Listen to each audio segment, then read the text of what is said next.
Bonjour à tous.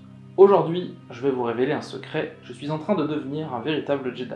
Alors bien évidemment, vous savez tous que la Force n'existe pas, donc la seule chose qu'il me reste, c'est mon sabre laser.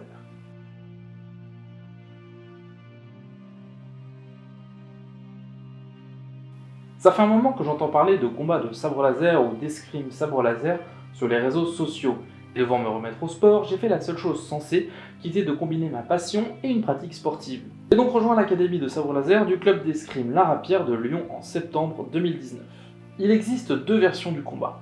La première, c'est le combat chorégraphié dont l'objectif est de créer des combats esthétiques. Les combattants travaillent ensemble à produire un combat qui soit beau visuellement et qui raconte quelque chose. Une chorégraphie bien maîtrisée est fluide et rend extrêmement bien. De l'autre côté, il y a le combat sportif où les deux combattants ne sont pas là pour faire mumuse, mais ils vont plutôt se mettre de grandes beignes à coups de bâton lumineux et le principal objectif est de toucher sans être touché.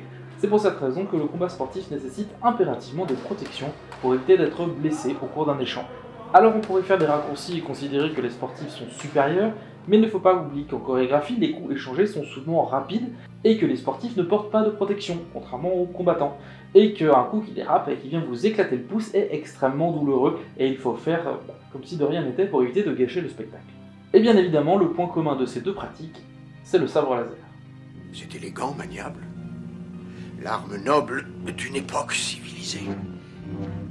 Si j'ai commencé avec des sabres laser prêtés par l'académie, j'avais par un heureux concours de circonstances participé au Kickstarter de Solari et en décembre dernier, j'ai enfin reçu mon sabre, le Kaiyogen noir. J'aime beaucoup sa prise en main, la poignée est assez large pour bien le tenir en main, et le sabre lui-même est très équilibré, ce qui assure une meilleure précision des coups. Il est également très simple de monter et démonter la lame, contrairement aux sabres concurrents où pour la plupart ils vont avoir besoin d'une clé pour pouvoir la serrer, donc d'un accessoire supplémentaire. Bon après ce qu'on attend d'un sabre laser c'est la lumière et le son, et là encore le sabre Solari s'en sort très bien. Il est équipé de LED RGB et d'un haut-parleur, le tout étant configurable via l'application mobile dédiée.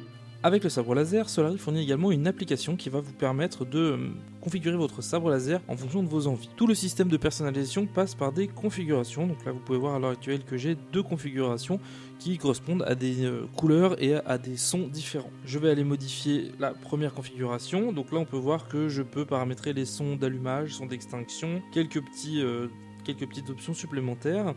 Au niveau de la couleur principale du sabre, vous allez la trouver dans Mouvement et vous pouvez choisir vraiment toutes les couleurs que vous souhaitez. L'avantage, c'est qu'il y a certaines couleurs qui sont préenregistrées, d'autres que vous pouvez dire par exemple je veux me rapprocher d'un bleu, mais je veux un bleu un peu plus clair, et vous pouvez juste paramétrer ça directement. Le gros avantage, c'est que le sabre réagit instantanément, et donc vous pouvez voir en temps réel ce que ça va donner sur votre sabre, sans avoir besoin d'enregistrer complètement la configuration avant de l'uploader. Ça se fait vraiment en temps réel. Les coups féroces et les clashs manuels en fait sont simplement des coups que vous allez pouvoir donner avec le sabre laser où en fait l'application, toute la partie électronique va détecter s'il s'agit d'un coup féroce ou d'un clash manuel et le sabre va réagir de manière différente en fonction de ce que vous avez paramétré. Donc là c'est tout simplement le sabre qui va réagir d'une manière un petit peu rouge au moment de l'impact. Pour les coups féroces on a également un petit clignotement avec une lumière blanche. Une fois les configurations faites, vous pouvez switcher de l'une à l'autre de manière très très simple. Donc là voilà, c'est une configuration que j'utilise quand je veux avoir ma lame rouge et celle-là quand je veux avoir ma lame bleue. Alors à la base c'est prévu pour être une lame verte, mais bon vu que je tourne sur fond vert c'était un peu débile. Vous avez également la possibilité de voir les statistiques. Alors là j'ai pas de statistiques sur mon dernier combat puisque ça fait un petit moment que j'ai pas fait de combat, mais vous pouvez avoir les statistiques générales, donc vous voyez les coups féroces, les coups modérés et les clashs manuels. Vous pouvez voir également la durée totale de tous les combats, donc on voit que là j'ai fait à peu près 3h27 de combat, alors en fait ça prend en compte tout ce qui va être entraînement, et à partir du moment où vous arrêtez de donner des coups, il arrête le décompte. Si pour le moment le sabre Solari vous semble presque parfait, il comporte quand même plusieurs défauts. Le premier défaut, c'est le contrôle du volume qui se fait de deux manières et c'est pas très intuitif. Globalement, si vous baissez le son au niveau 0 ou que vous choisissez de l'éteindre au niveau 0 via le bouton du sabre laser directement, au redémarrage le son revient à fond. Ce qui est assez gênant quand on est en plein combat ou en plein entraînement, donc ça c'est un peu gênant, on est obligé sur l'application de baisser au niveau 1, 2 ou 3 pour ne plus entendre de son, mais en même temps que le sabre ne considère pas qu'il est à 0. Mais le plus gros problème se situe au niveau des lames. Les lames 36 pouces semblent plus fragiles et cassent beaucoup plus facilement au niveau de leur base, tandis que de manière générale, le bout de la lame peut parfois se décoller, ce qui est assez gênant, puisque du coup, un coup comme ça, ça représente un projectile, c'est assez dangereux, et à plusieurs reprises j'ai des lames qui ont le bout est parti, et je l'ai retrouvé à l'autre bout de la salle. C'est vraiment le gros point noir de la gamme. Toutefois, j'ai été en contact avec le SAV qui a été très réactif, qui m'a renvoyé donc une nouvelle lame, et qui m'a assuré que le problème des lames avait été corrigé. On verra donc dans le temps ce qu'il en est. Au niveau des évolutions, il est prévu qu'à terme on puisse uploader nos propres sons à travers l'application pour customiser le sabre laser vraiment de A à Z. J'aimerais également qu'un triple clic sur le bouton d'allumage permette de switcher entre deux configurations ou éventuellement entre deux couleurs. De cette façon, on pourrait changer la couleur du sabre sans avoir besoin de l'application mobile qui pour le moment est indispensable pour ça. Si vous voulez vous mettre à une activité sportive que vous ne savez pas vraiment quoi faire, je peux vous conseiller le sabre laser, c'est vraiment sympa. Vous avez l'avantage de côtoyer des passionnés de Star Wars, donc c'est vraiment tout bonus, allier sa passion et une activité sportive.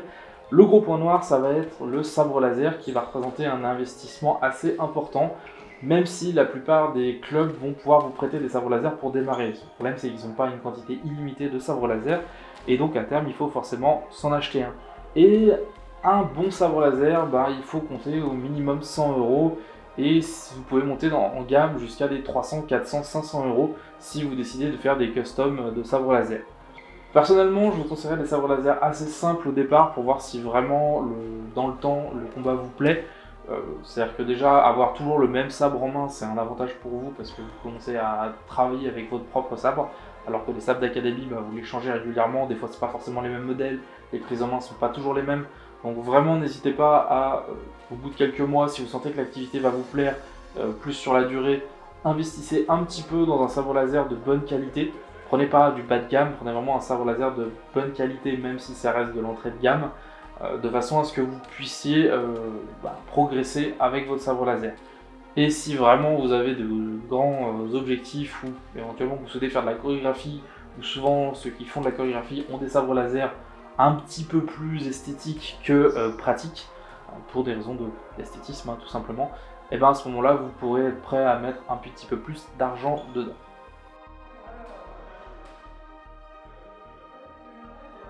Cette vidéo est maintenant terminée, je remercie le club Larapierre de Lyon et tous les combattants qui se sont prêtés au jeu des vidéos.